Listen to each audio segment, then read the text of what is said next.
This conference will now be recorded. Question number 2 clear हो गया।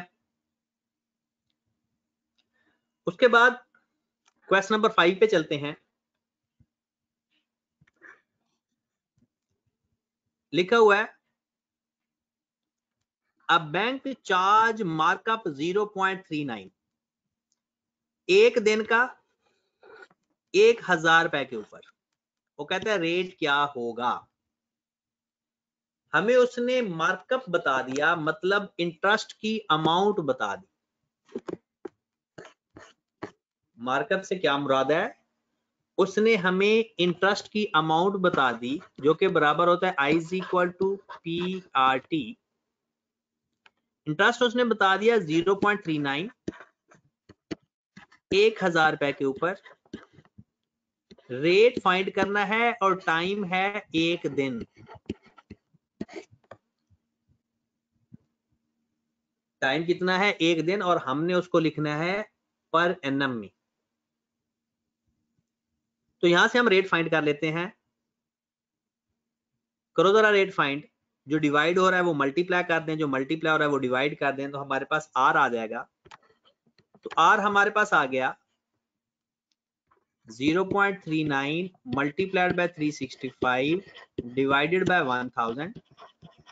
जो इसका आंसर आएगा उसको हमने 100 से मल्टीप्लाई भी करना है। जो हमारा आंसर आ रहा होगा हम उसको 100 से, क्योंकि जब भी रेट फाइंड करेंगे 100 से लाजमी मल्टीप्लाई किया करेंगे। ओके होगी बात। उसके बाद क्वेश्चन नंबर 7 के बारे में किसी ने कहा है।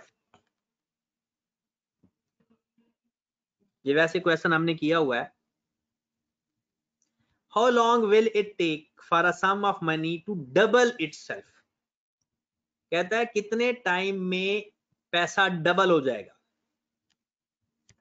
हमने कहा था कि अगर हमारे पास px है तो ये फ्यूचर में कितना हो जाएगा, डबल।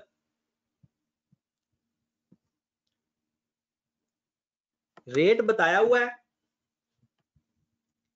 तो a is equal to p into 1 plus RT 2x is equal to x into 1 plus 0.10 और टाइम हमने फाइंड करना है।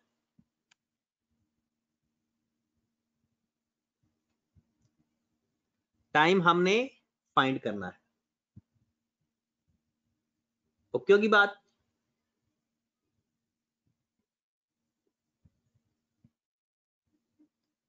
चलें जी, x से x तो कैंसिल हो गया क्योंकि उधर जाकर डिवाइड हुआ। तो 1 में से माइनस कर दिया तो 1 को 0.1 पे डिवाइड किया तो हमारा आंसर कितना आ गया, 10 इयर्स। उसके बाद नेक्स्ट क्वेश्चन हमारे पास है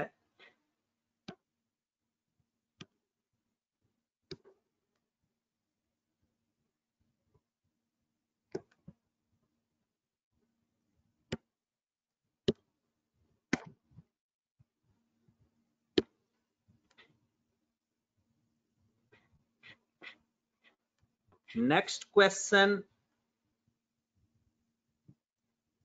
12 के बारे में कहा गया है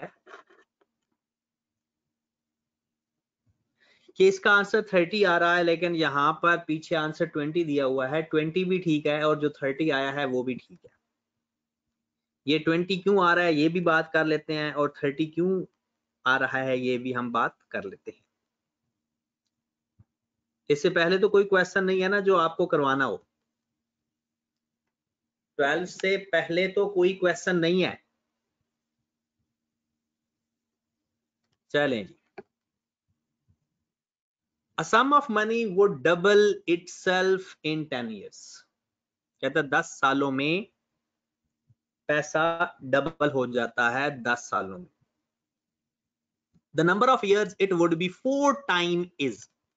कहते कितने साल होंगे कि ये डबल हो जाए। अब हमने इसमें रेट नहीं गिवन, तो पहले रेट फाइंड कर लेते हैं इस लाइन से। 10 सालों में डबल होता है, 10 सालों में डबल होता है, तो करके देख लेते हैं कि अगर हमारे पास px है और a 2x है, तो a is equal to p into 1 plus r t 2x 1 plus 0.10, sorry 10 साल है, रेट नहीं बताया, तो ये x से कैंसिल हो जाएगा, 2 और 1 में से 1/10 इज इक्वल टू r आ जाएगा, और r हमारे पास मेरे भाई 10% आ गया। r कितना आ गया हमारे पास? 10%। डन होगी बात। चलें जी, फिर उसके बाद r के बाद आ जाएं, px रखें और a हमारे पास हो गया 4x। कहते हैं कितने सालों में वो 4x होगा, तो हमारे पास p अगर x है, sorry 4x into x into 1 plus r हमने फाइंड कर लिया और t फाइंड करना, ये कैंसल हो गया, t सॉल्व किया तो हमारे पास 30 इयर्स आ गए। ये 30 इयर्स टोटल टाइम है x से 4x तक, x से 4x तक, x से 4x तक। क्लियर होगी बात। लेकिन आप मुझे ये बताएं कि डबल होने पे 10 साल लग गए थे, ये उसने खुद बता दिया, तो डबल से 4 गुना के लिए जितना पहले टाइम लग चुका है उसने निकाल के 20 साल बताया हुआ है। ठीक है, उसने फर्दर टाइम पूछा था हमसे और हमने टोटल टाइम निकाला है, तो फर्दर टाइम 20 साल रिक्वायर्ड है और टोटल टाइम 30 इयर्स रिक्वायर्ड है। यहां तक बात ओके हो गई।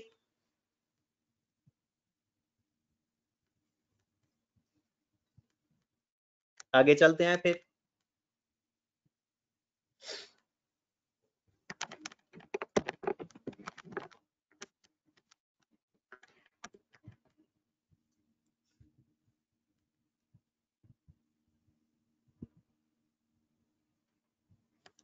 चलें जी,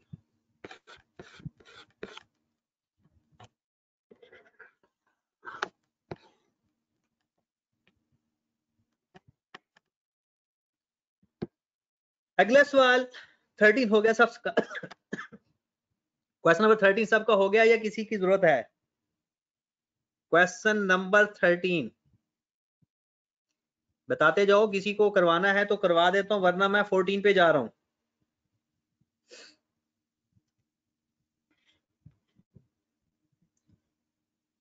क्वेश्चन नंबर 13 डन है, तो फिर मैं क्वेश्चन नंबर 14 पे जा रहा हूं। चलें जी, 14, 15 और 16 की तो रिक्वेस्ट आई है, तो ये मैं तीनों करवा देता हूं। फिर क्वेश्चन नंबर 19 और 20 की रिक्वेस्ट है, फिर मैं 2 क्वेश्चन वो करवा दूंगा। इस तरह से ये हमारा काम पूरा हो जाएगा। अभी ये खत्म नहीं हुआ, सिंपल इंटरेस्ट हमारा खत्म नहीं हुआ, उसके बाद आपको एक असाइनमेंट भी मिलेगी, वो करने के बाद काम खत्म होगा। चलें जनाब, तो क्वेश्चन नंबर 14 देखें जरा। If the simple interest on a certain sum for 15 month at the rate of 7.5% exceed, बढ़ जाता है, the simple interest on the same sum, उसी अमाउंट के ऊपर 8 महीनों के हिसाब से 12% पर 32.50, वो कहता है बताओ वो अमाउंट क्या है। अब इस अंग्रेजी को पढ़ते हुए लिखते जाएं। जब भी कोई बहुत ही बड़ी अंग्रेजी आ जाए उसको टुकड़े टुकड़े करके पढ़ें और उसको लिखते जाएं। कहता है एक सर्टन सम है, हमने कह दिया कि वो अमाउंट एक्स है। एक सर्टन सम है, हमने कहा कि वो अमाउंट एक्स है। ओके होगी बात। कहते हैं कि उसके ऊपर आपने रेट कितना अप्लाई किया, 7.5% और उसका टाइम है 15 मंथ। टाइम है 15 मंथ, रेट है 7.5%। कहता है सेम सम है, अगर टाइम 8 महीने कर दिया जाए और रेट 12.5% कर दिया जाए तो इन दोनों के इंटरेस्ट में जो फर्क आएगा वो है 32.5। वो कितना है, 32.5। एक्सीड का मतलब यही हुआ ना कि उन दोनों के दरमियान फर्क है। एक्सीड का मतलब यही हुआ ना कि उन दोनों के दरमियान जो अमाउंट में फर्क है, इंटरेस्ट में फर्क है, वो 32.5 है। मतलब इसका इंटरेस्ट जो आएगा और इसका जो इंटरेस्ट आएगा, इसका आई में से ये आई माइनस करोगे तो इन दोनों का फर्क जो है वो 32.5 है। एक्सीड आ जाए, वो डिफरेंस कह दे तो एक ही बात होती है। तो अब दोनों के इंटरेस्ट का फार्मूला लिखें जरा। PRT, PRT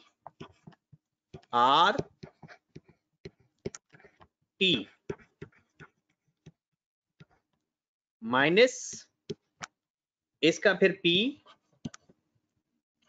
इसका R और इसका T, इसके बराबर 32.50 के बराबर। इसके बराबर 32.50 के बराबर। क्लियर होगी बात। चलें जी, फिर आगे चलते हैं। सिंपल सॉल्व फॉर एक्स कर दें, सॉल्व फॉर एक्स कर दें या इसको सिंप्लीफाई कर दें। सॉल्व फॉर एक्स कर दें या इसको सिंप्लीफाई कर दें।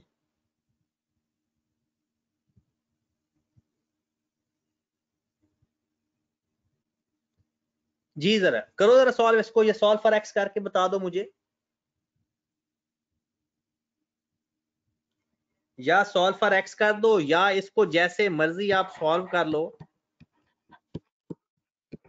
एक्स का आंसर आ जाएगा 3120।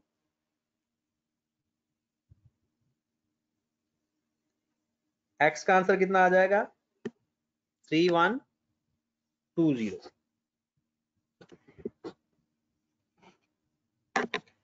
क्लियर। अगले सवाल पे आ जाएं। वो ना समझ लगे तो साथ साथ पूछ लेना है। अगर कोई थोड़ा बहुत इशू आए वो साथ ही पूछ लेना है। ओके होगी बात।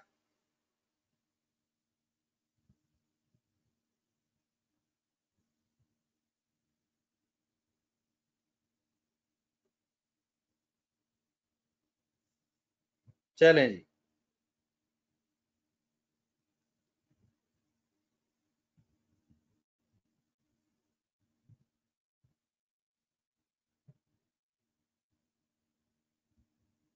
नेक्स्ट क्वेश्चन पे चलते हैं। Question number 15। ये सारी की सारी ना मेरे भाई अंग्रेजी के मामलात हैं, बस अंग्रेजी को गौर से पढ़ते जाया करो तो काम होता जाएगा।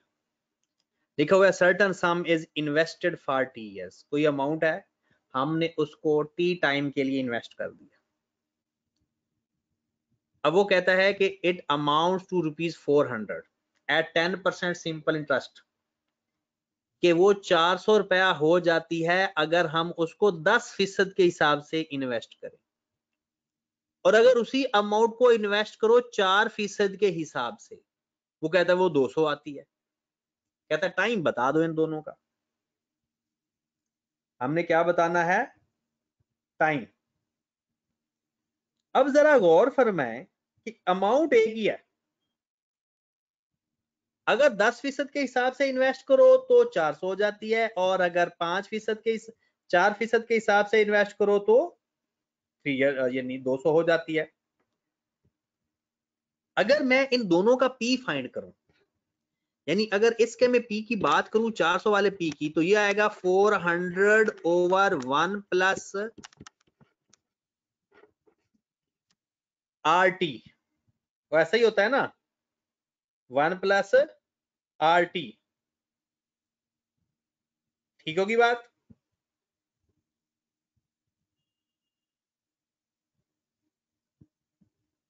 और अगर मैं दूसरे का पी फाइंड करूं, वो हो जाएगा 200/1 प्लस 0.04T। दोनों का अगर मैं पी फाइंड करता हूं, दोनों का अगर मैं पी फाइंड करता हूं, तो बात समझ लगी है या नहीं? और ये दोनों पी पे एक अमाउंट है। इन दोनों को मैं बराबर रखकर सॉल्व कर लूं, 400/1 plus 0.10T is equal to 200/1 plus 0.04T। तो मेरे पास टी की अमाउंट आ जाएगी। फाइंड करो जरा टी।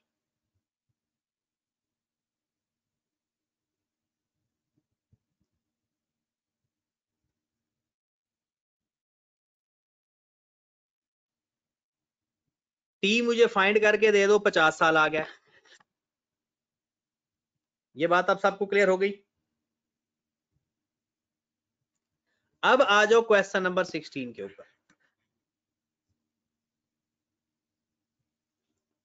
इस क्वेश्चन में बहुत आसान सा क्वेश्चन है,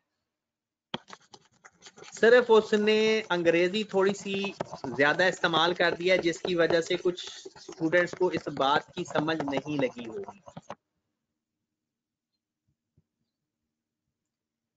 लिखा हुआ है a sum of rupees 7700 is to be divided among 3 brothers, Zain, Zaid और Zuaib, in such a way that simple interest on each part at the rate of 5%।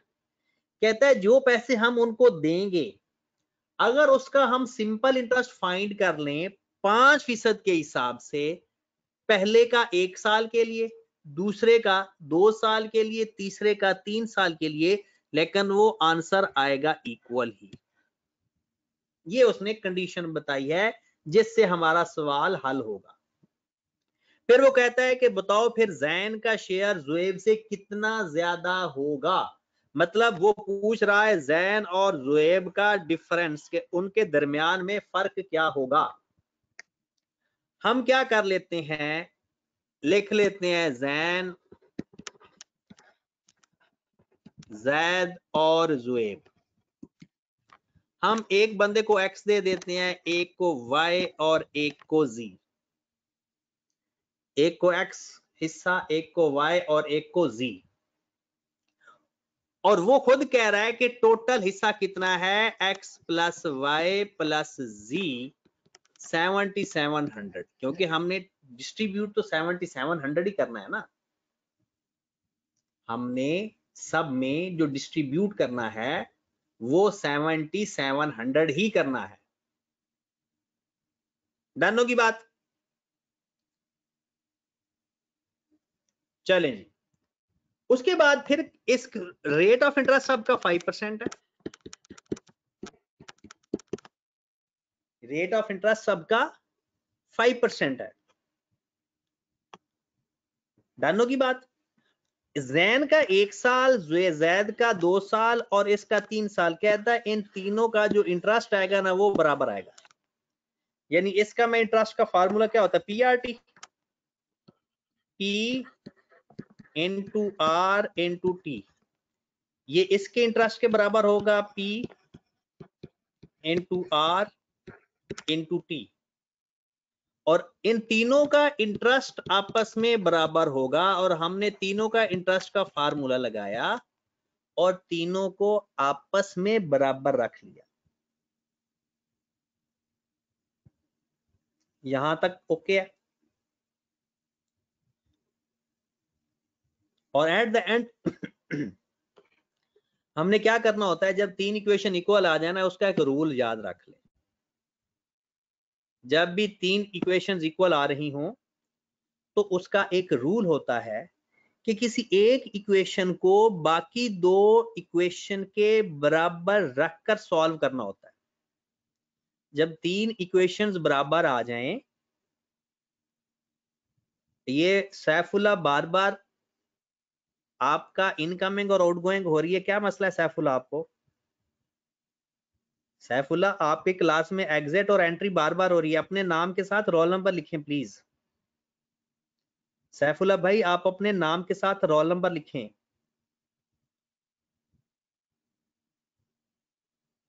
Saifullah जो बंदा अपने नाम के साथ रोल नंबर नहीं लिख रहा तो उसको ऑर्गेनाइजर किक आउट कर देता है, ठीक है?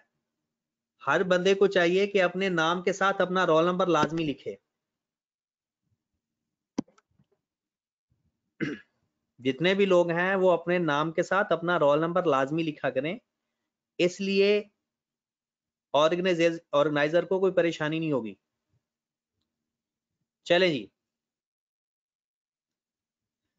सैफुल्ला फिर आप दोबारा वापस आए हो तो सैफुल्ला मैं दोबारा कह रहा हूं कि आप अपने नाम के साथ अपना रोल नंबर लिखें काइंडली, तब जाकर ऑर्गेनाइजर को पता चलेगा कि आप वहां के स्टूडेंट हैं। हर बंदे को चाहिए कि वो अपने नाम के साथ अपना रोल नंबर लिखे, इसलिए वो किक आउट कर रहा है ऑर्गेनाइजर आपको।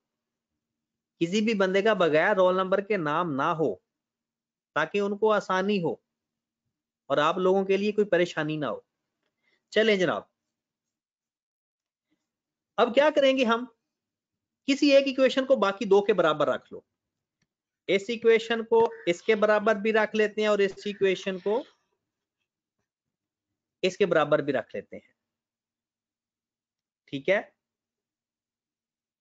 एक इक्वेशन को, किसी भी एक इक्वेशन को, इट इज नॉट कंपल्सरी कि आप पहली इक्वेशन को पकड़ लें, किसी भी एक इक्वेशन को बाकी दो के बराबर रखें। जरा क्या करेंगे, 0.05x is equal to 0.10y और फिर इसको भी कर लेंगे 0.05x is equal to 0.15z।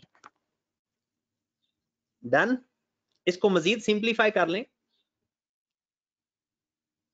0.05x minus 0.10y is equal to 0। एक इक्वेशन ये बन गई।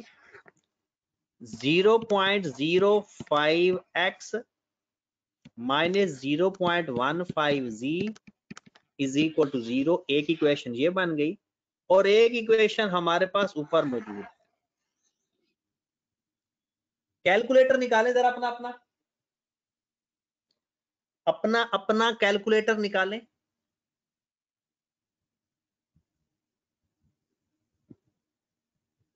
और तीन इक्वेशन की फॉर्म में इसको पुट करके सॉल्व करके बताएं मुझे कितना आंसर आ रहा है। मैं भी कैलकुलेटर ढूंढ लूं, तब तक जल्दी से आप सॉल्व करें।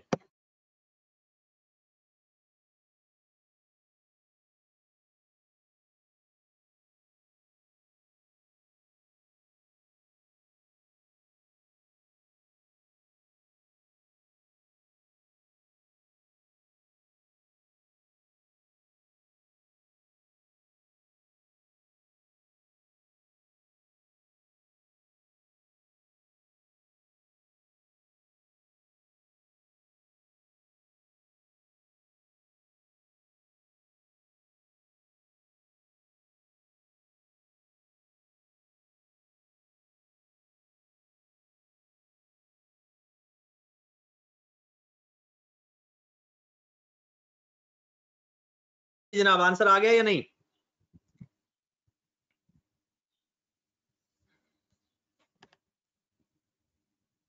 कैलकुलेटर निकालें। सबसे पहले इक्वेशन पे जाएं। इक्वेशन के बाद जहां पर सेकंड नंबर पर लिखा हुआ है एक्स वाई जी वाला, वो प्रेस करें। अब यहां पर x पहले 1 इक्वल, फिर 1 इक्वल, फिर 1 इक्वल, फिर 7700 और इक्वल। फिर दूसरी इक्वेशन पे आए, 0.05 इक्वल माइनस 0.10 इक्वल, फिर 0 इक्वल, फिर 0 इक्वल, क्योंकि इसमें z भी 0 है और इसमें d के जो एंड पे वैल्यू है वो भी 0 है। तीसरी इक्वेशन में है 0.05 इक्वल, फिर y की जगह 0, फिर z की जगह माइनस 0.15 इक्वल, फिर 0 इक्वल। तो अगर आप गौर करो, हमारे पास x की वैल्यू आ रही है 4200, y की वैल्यू आ रही है 2100 और z की वैल्यू आ रही है 1400। चेक करें जरा, क्लियर होगी बात। और उसने कहा है जैन का हिस्सा ज़ुएब से कितना ज्यादा है। सवाल क्या है, जैन का हिस्सा ज़ुएब से कितना ज्यादा है।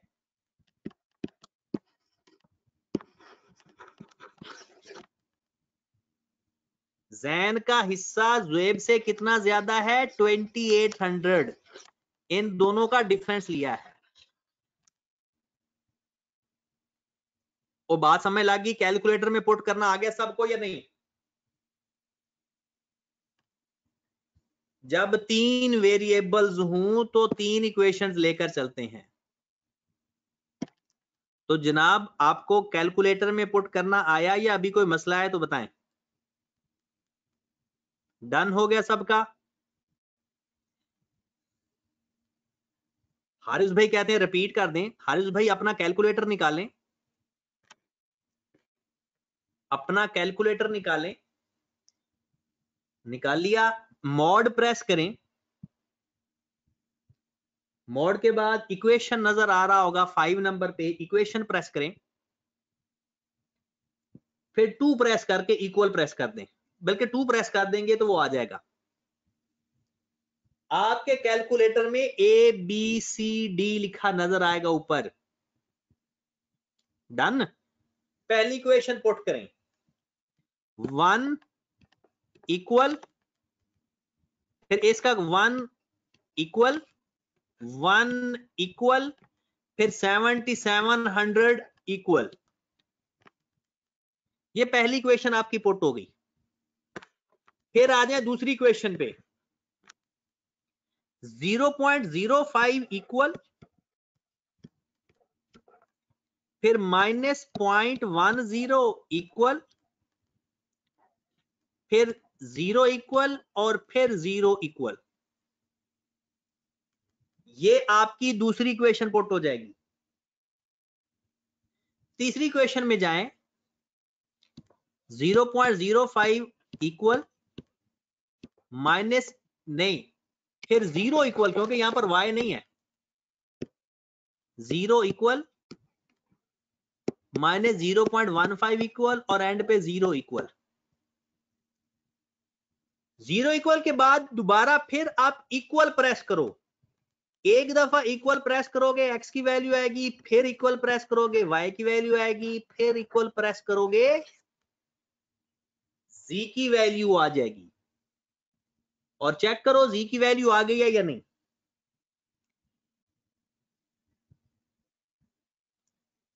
चलें, अब आ जाओ अगले क्वेश्चन पे। मुझे आप ये बताएं कि जनाब क्वेश्चन नंबर 17 और 18 ये हो गए हैं। मैं क्वेश्चन नंबर 19 पे जा रहा हूं, आप मुझे बताएं 17 और 18 डन है? मोहम्मद अली का मैसेज आ गया, ओके है। चलें, आप ऐसा करो, आपके पास 5 मिनट का टाइम है, आप एक दफा इसकी इक्वेशन बनाकर ना कैलकुलेटर में पुट करके चेक करो जल्दी से जरा। 5 मिनट का टाइम है आपके पास, ये इसके ऊपर फुल ट्राई मारो, क्योंकि ये एक अच्छा क्वेश्चन है अंग्रेजी की अंडरस्टैंडिंग का। देखते हैं कौन आंसर ठीक निकालता है।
हाँ जी जनाब, हो गया क्वेश्चन या नहीं?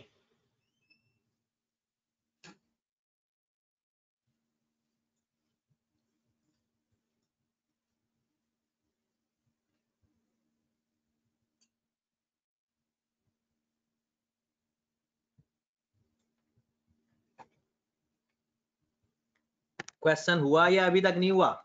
5 मिनट हो गए हैं, बल्कि 6 मिनट हो गए।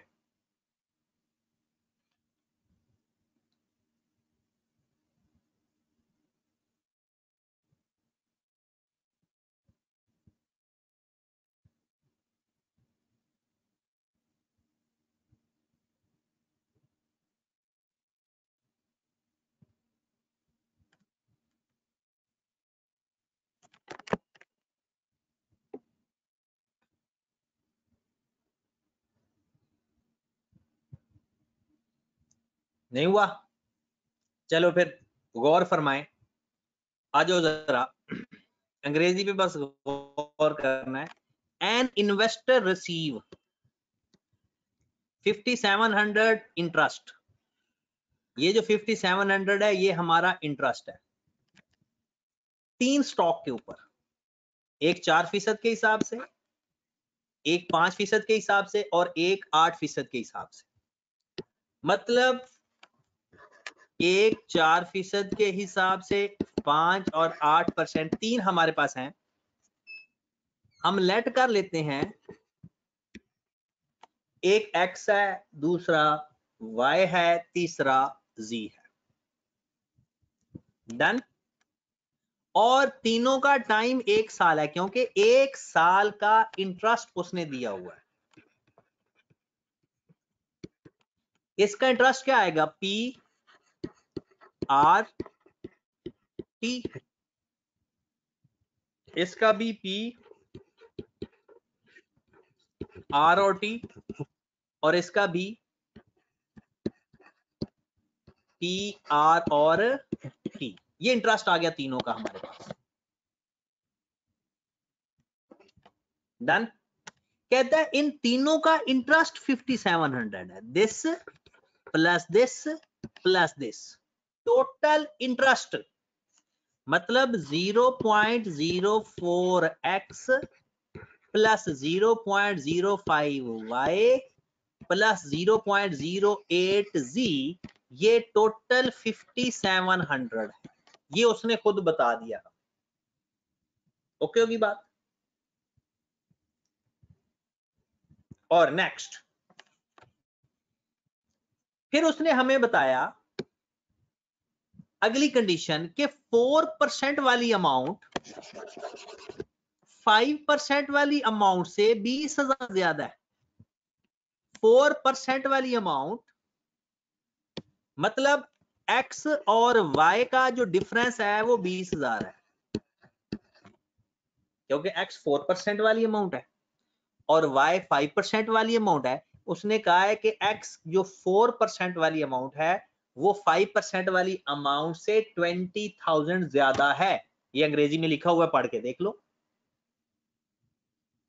यहां तक डन। फिर आगे वो कहता है आखिरी बात, the interest from 8% investment is 8 times the interest from 5% investment. जी 8 टाइम। ये इंटरेस्ट की बात कर रहा है या अमाउंट की बात कर रहा है? 8% इंटरेस्ट की बात कर रहा है। कहते हैं जो 8% वाला इंटरेस्ट है ना, वो 5% वाले इन्वेस्टमेंट के इंटरेस्ट का 8% है। 8 टाइम है, सॉरी, क्या है उसका? 8 टाइम।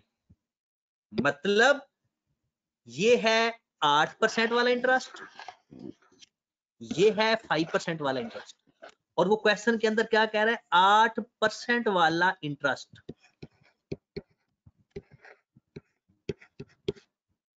है 8 टाइम ऑफ 5% वाला इंटरेस्ट। तो बात समझ लगी ना? 8 टाइम है किसके? 5% वाले इंटरेस्ट के। तो ये हमारी दूसरी इक्वेशन बन गई। इसको इक्वेशन को आप सेट करके लिखते हैं, एक्स वाले को इधर ले आए तो उसको मल्टीप्लाई करके ले आओ 0 पॉइंट, सॉरी ये y है, x नहीं है y है, सॉरी। तो ये इस साइड पर ले आए माइनस 0.40y और 0.08z इज इक्वल टू 0। ये हमारी तीसरी इक्वेशन बन गई। अब जरा अपना अपना कैलकुलेटर निकाल के पुट कर दें उसमें जी। 0.04 इक्वल 0.05 इक्वल 0.08 इक्वल और 5700 इक्वल। ये पहले का आ गया, दूसरे का आ गया 1 इक्वल, -1 इक्वल, फिर 0 इक्वल, फिर 20,000। एंड पे आ गया माइनस पॉइंट, बल्कि पहले तो 0 आएगा ना, 0 इक्वल, -0.4 इक्वल, प्लस 0.0 इक्वल और 0 इक्वल। लो मेरे भाई, हमारी वैल्यू आ गई, एक 30,000 आ रही है, एक 10,000 आ रही है और एक 20,000 आ रही है, सॉरी 50,000 आ रही है। मतलब 50, 30 और 10।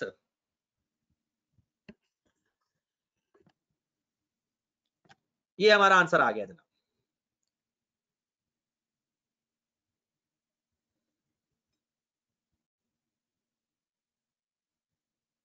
चले जनाब, क्वेश्चन नंबर 20 हो गया था या करवाना है?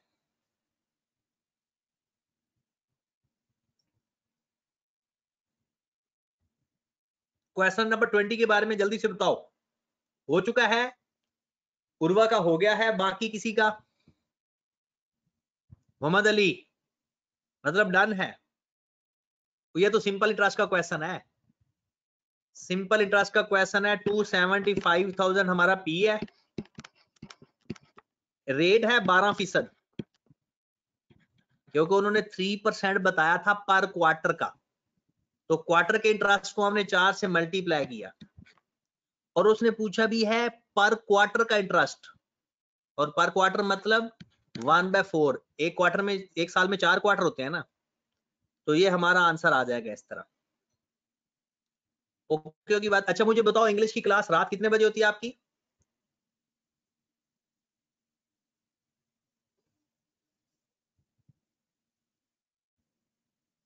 इंग्लिश की क्लास रात कितने बजे होती है? 8 से 9। तो 9 से 10 हमारी स्टैट की क्लास हुआ करेगी, ठीक है ना? ताकि इस टाइम आप थके हुए होते हो, मैं तो पढ़ा दूं आपसे 2 से 3।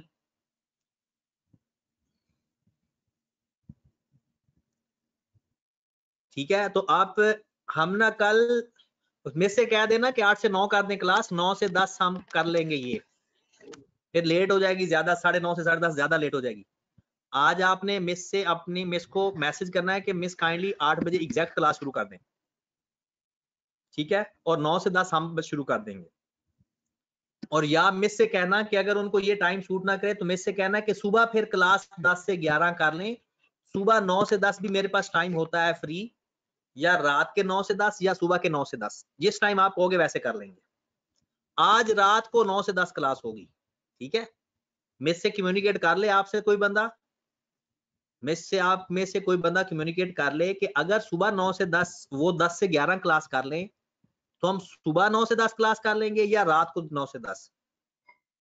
अपना मिस से पहले कम्युनिकेट करके मुझे मैसेज कर दीजिएगा, मैं वही टाइम रख लूंगा। आपने मिस से कम्युनिकेट करके मुझे टाइम बता दीजिएगा, चाहे रात के 9 से 10 भी मेरा टाइम फ्री है और सुबह 9 से 10 भी मेरा टाइम फ्री है, इन दोनों में से कोई एक टाइम रख लेंगे, ठीक है? और अच्छा, अब क्लास लेना जरूरी है, मैंने रिकॉर्डिंग नहीं सेंड करनी किसी को, ठीक है? अब बस क्लास होगी, ठीक है? और 7 जून के बाद वैसे भी क्लासेस शुरू हो रही हैं। ओके जी, अल्लाह हाफिज।